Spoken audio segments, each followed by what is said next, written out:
મહેસાણા મહાનગરપાલિકાની સામાન્ય સભા માત્ર 30 સેકન્ડમાં પૂર્ણ થઈ જતા રાજકીય માહોલ ગરમાયો છે। કોંગ્રેસ આક્ષેપો કર્યા છે કે વેરો ભરતી પ્રજાના પ્રશ્નો અને વિકાસના મુદ્દાઓ પર ચર્ચા કરવા માટે શાસક ભાજપ પાસે સમય નથી। આ મુદ્દે ગઈકાલે કોંગ્રેસ દ્વારા મહાનગરપાલિકાના મેયર સામે વિરોધ પ્રદર્શન કરવામાં આવ્યું હતું। મહેસાણા જિલ્લા કોંગ્રેસ પ્રમુખ બળદેવજી ઠાકોરના નેતૃત્વમાં શહેરના આગેવાનો, હોદ્દેદારો, કોર્પોરેટરો, ચૂંટણી લડેલા ઉમેદવારો તેમજ મોટી સંખ્યામાં કાર્યકરો કોંગ્રેસ કાર્યાલયથી રેલી સ્વરૂપે મહાનગરપાલિકા કચેરીએ પહોંચ્યા હતા। નાયબ કમિશનરને આવેદનપત્ર આપી સામાન્ય સભામાં શહેરના પ્રશ્નો પર યોગ્ય ચર્ચા થાય અને પ્રજાના પ્રશ્નોને પ્રાથમિકતા આપવામાં આવે તેવી માંગ કરવામાં આવી હતી।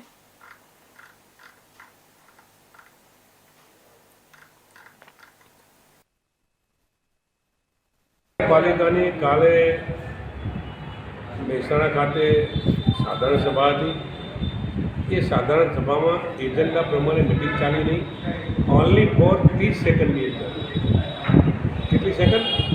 30 સેકન્ડની અંદર 30 મુદ્દાની ચર્ચા કર્યા સિવાય મેયર અને કમિશનર તમામે તમામ કે મંજૂર આખો એજન્ડા એ રીતે વર્તન કરીને 30 સેકન્ડ કે 1 મિનિટની અંદર એ સભા છોડીને જતા રહ્યા। આ લોકશાહીનું ખૂન કહેવાય। લોકશાહી રીતે એ સાધારણ સભા ચાલવી પડે, એક મુદ્દાની ચર્ચા થવી જોઈએ। તમામે તમામ મુદ્દાની ચર્ચા કર્યા સિવાય 30 સેકન્ડમાં આખી મિટિંગ પૂરી કરવી એ લોકશાહીમાં યોગ્ય ન કહેવાય। એના માટે આજે મહાનગરપાલિકા ખાતે અમારા શહેર પ્રમુખ, વિરોધ પક્ષના નેતા સહિત એનો વિરોધ કરવા માટે મેયરને મળવા ગયા। તમે જો જેમ લોકસભા હોય કે વિધાનસભાની અંદર હોય ત્યારે આવું કંઈ બનાવ બનતો હોય છે ત્યારે ભારતીય જનતા પાર્ટીના જવાબદાર માણસો વિધાનસભામાં કે લોકસભામાં 10 દિવસ કે 15 દિવસ કે અઠવાડિયું આવવાનું છોડી દેતા હોય છે। એ જ રીતે આજે મહાનગરપાલિકાની અંદર મેયર કે કમિશનર પણ હાજર રહ્યા નહીં। એમને ખબર હતી કે આજે એનો વિરોધ કરવા માટે, એની રજૂઆત કરવા માટે મહાનગરપાલિકામાં આવવાના, ત્યારે સમગ્ર ભ્રષ્ટાચારથી ખદબદતી આ મહાનગરપાલિકાની અંદર જે કામો થઈ રહ્યા છે એ તમામે તમામ કામો, તમામે તમામ ભ્રષ્ટાચાર જ્યારે ઉજાગર કરવાના છીએ ત્યારે આવનાર દિવસોમાં મહાનગરપાલિકા દ્વારા જે ભ્રષ્ટાચાર ચાલતો હશે એ તમામે તમામ ભ્રષ્ટાચાર હવે મારી કોંગ્રેસ પાર્ટી અને કોંગ્રેસ પાર્ટીના ચૂંટાયેલા કોર્પોરેટરો ઉજાગર કરશે। આવી વાત ક્યારે અમે ચલી લેવાના નથી।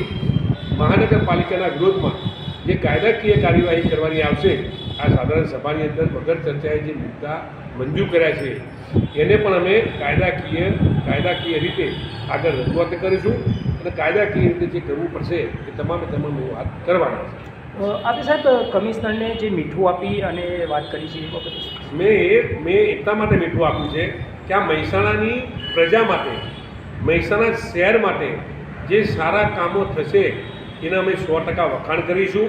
દાખલા તરીકે રસોઈની અંદર જો મીઠું ઓછું હોય તો રસોઈ સારી બનતી નથી, પણ જો સારા કામ થયેલા હશે એ રીતે કોંગ્રેસના લોકો, કોંગ્રેસના કોર્પોરેટરો નગરપાલિકાને સપોર્ટ કરશે, મીઠાનું કામ કરશે। તમારી સારી વાતમાં અમે ઊભા રહીશું, તમારી સારી વાતમાં અમે તમને સહકાર આપીશું। મહેસાણાની પ્રજા માટે અમે તમારી હંમેશ સાથે છીએ, પણ જ્યાં જ્યાં ખરાબ કામો થાય છે, જ્યાં જ્યાં ભ્રષ્ટાચાર થાય છે, હું કહું ને કે મહેસાણા નગરપાલિકામાં ભ્રષ્ટાચાર સિવાય કંઈ ચાલતું નથી। એની સામે અમારો વિરોધ છે। સારા કામોની અંદર મેં કહ્યું તેમ જેમ રસોઈ મીઠા વગર અધૂરી હોય એમ સારા કામો એ બંને પાર્ટી વગર અધૂરા હોય। એમ સારા કામો હશે તો અમે મીઠાનું કામ કરીશું।